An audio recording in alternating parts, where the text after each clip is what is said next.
ഇന്ന് തന്നെ ഡൗൺലോഡ് ചെയ്യൂ. കാണൂ നിങ്ങളുടെ ഫേവറേറ്റ് ഷോസ്.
സാറേ സാറേ എന്താടോ?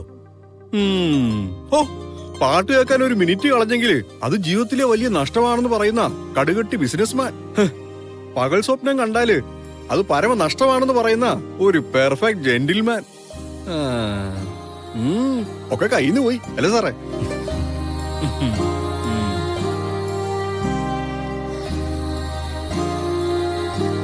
എന്താണെന്ന് അറിയില്ലടോ.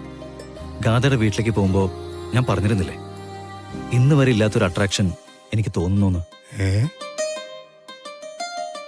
ഇന്ന് ഗാഥയായിട്ട് കുറച്ചു നേരം സംസാരിച്ചപ്പോ അതങ്ങ് വല്ലാതെ കൂടി. സത്യത്തില് എന്റെ മനസ്സിൽ ഉറങ്ങിക്കിടന്നിരുന്ന ഒരുപാട് കാര്യങ്ങളെ അയാൾ തട്ടി വിളിച്ചതുപോലെ. എന്റെ പൊന്നു സാറേ, ഒരു ടച്ച്, ഒരു വീഴ്ച, ഇതെല്ലാത്തിന്റെ ഒരു സ്റ്റാർട്ടിംഗ് പോയിന്റ് ആണെന്നേ. ഇപ്പൊ സാറിന്റെ ഈ മുഖം കണ്ടാലുണ്ടല്ലോ, ശരിക്കും ഒരു കാമുകന്റെയാ. പിന്നെ ഈ കോലത്തിലൊന്നും സാർ നമ്മുടെ ബിസിനസ് മീറ്റിംഗിലൊന്നും പോയി നിക്കില്ല കേട്ടോ. സാർ ഒരു കാര്യം ചെയ്യും, കുറച്ചു കാലം ബിസിനസ് ഒക്കെ ഒന്ന് മാറ്റി വെക്കും. വിവാഹം കഴിഞ്ഞ് സാറിന്റെ ഹണിമൂണും കഴിയട്ടെ. അത് കഴിഞ്ഞ് ബിസിനസ്സിലേക്ക് ശ്രദ്ധ കേന്ദ്രീകരിച്ചാ മതി. ഏയ്, അതൊന്നും ശരിയാവില്ല. അല്ല സാറേ, ഇപ്പൊ സാറിന്റെ മനസ്സിൽ ബിസിനസ് ആണോ അതോ ഗാഥാമാടോ ആണോ ഒരല്പം മുന്നില്? എടോ, താൻ എന്നെ കുഴപ്പിക്കല്ലോ. ഇപ്പൊ രണ്ടും ഒപ്പ. അത് പറ. അപ്പൊ ഗാഥാമാടോ ഓടിക്കേറി. ഒരു 2 ദിവസം കഴിഞ്ഞ് ഞാൻ ഇതേ ചോദ്യം ചോദിച്ചാ സാറ് പറയും ഗാഥയാണ് നമ്പർ 1, അതിനേക്കാൾ ഒരുപാട് ഒരുപാട് താഴെയാണ് ബിസിനസ് ഒന്ന്. എടോ, ആക്സിഡന്റിന് ശേഷമുള്ള ഗാഥ വേണമെങ്കിൽ ഗാഥ 2.0 എന്ന് വിളിക്കാം. വല്ലാത്തൊരു ചേഞ്ച് അല്ലേ? നടത്തത്തിലും ഇരുത്തത്തിലും പെരുമാറ്റത്തിലും സംസാരത്തിലും ടോട്ടലി ചേഞ്ച്.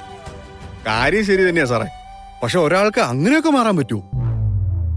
എന്തുകൊണ്ട് പാടില്ല?